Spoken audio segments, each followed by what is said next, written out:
اللہ تبارک و تعالی کا ارشاد ہے، یا بنی آدم خذوا زینتکم عند کل مسجد، کہ اے انسانوں جب نماز کے لیے آؤ، عبادت کے لیے آؤ تو زینت اختیار کر کے آیا کرو۔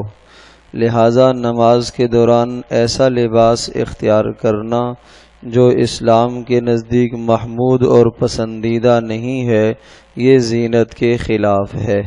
اسی طرح سے نماز کے دوران ننگے سر ہونا یہ بھی زینت کے خلاف ہے۔ اگر یوں کہا جائے کہ ننگے سر نماز پڑھنے سے نماز ہو جاتی ہے، بات یہ ہے کہ نماز ہو تو جاتی ہے لیکن کراہت لازم آتی ہے۔ ہم کیوں ایسا عمل کریں جس سے ہماری نماز مکروہ ہو؟ ہم کیوں ایسا عمل کریں جس سے ہماری نماز کا ثواب کم ہو جائے؟ جب ہم دنیا کے معاملے میں دیکھتے ہیں کہ ذرہ بھی کہیں سے فائدہ آ رہا ہوتا ہے، اس فائدے کو ہم ہاتھ سے نہیں جانے دیتے، تو دین کے معاملے میں ہم کیوں سخی بنتے ہیں کہ بڑے بڑے فوائد کو ہم ضائع کر دیتے ہیں، کھو بیٹھتے ہیں۔ جب ایک آدمی ہمت کر ہی رہا ہے، وقت دے ہی رہا ہے، تو اسے چاہیے کہ نماز ان آداب کے ساتھ ادا کرے جس طرح سے نبی پاک صلی اللہ علیہ وسلم نے ادا کی ہے۔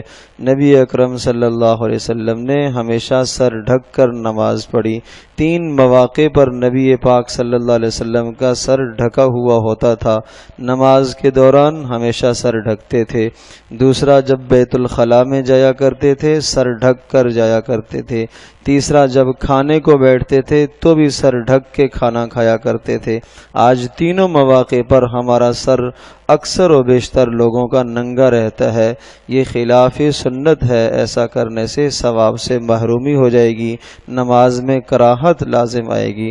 اس لیے درخواست ہے کہ ننگے سر نماز پڑھنے سے اجتناب کیا جائے۔